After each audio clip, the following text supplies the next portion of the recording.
मैं इस Dinesh Sharma ji, 3 minutes allocated to you.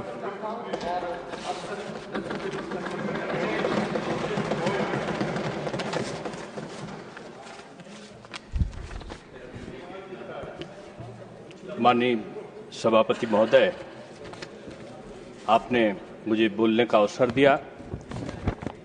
Manipur माल एवं सेवा कर द्वितीय संशोधन विधेयक 2025 के संदर्भ में हम सब जानते हैं कि देश तेजी के साथ आर्थिक रूप में प्रगति कर रहा है और इसका सबसे बड़ा नमूना अभी कुछ दिन पहले ही 8.2% का जीडीपी की तिमाही, जो पिछली तिमाही थी उसमें उसकी दर आई है।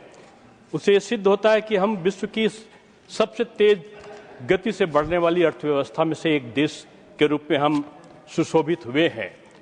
वर्तमान में भारत ने अपने सभी राज्यों को बराबर से उनकी प्रगति के लिए काम किया है। मानवर आज का जो समसामयिक मणिपुर माल एवं सेवा कर द्वितीय संशोधन विधेयक है, इसकी मूल भावना के अंतर्गत जो 7 अक्टूबर 2025 को जो संसद के माध्यम से एक जारी किया गया जो अध्यादेश था, उसे विधेयक में बदलने की प्रक्रिया मात्र है।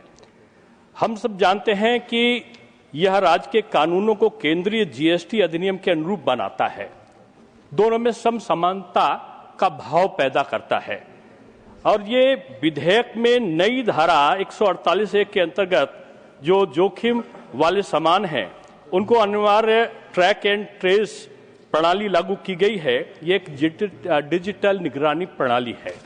यानी नियति साफ है कि हम सुरक्षा भी और आर्थिक व्यवस्था भी, हम सामाजिक समरसता भी और एक प्रगति के तौर पर मणिपुर को एक श्रेष्ठ स्थान पर पहुंचाने की अभिकल्पना के साथ में काम कर रहे हैं।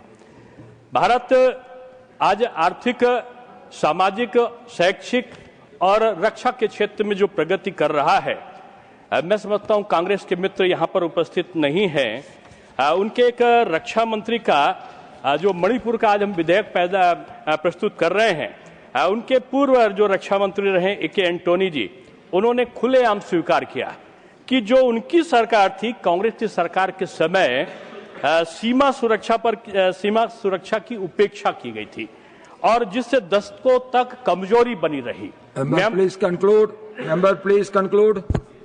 आज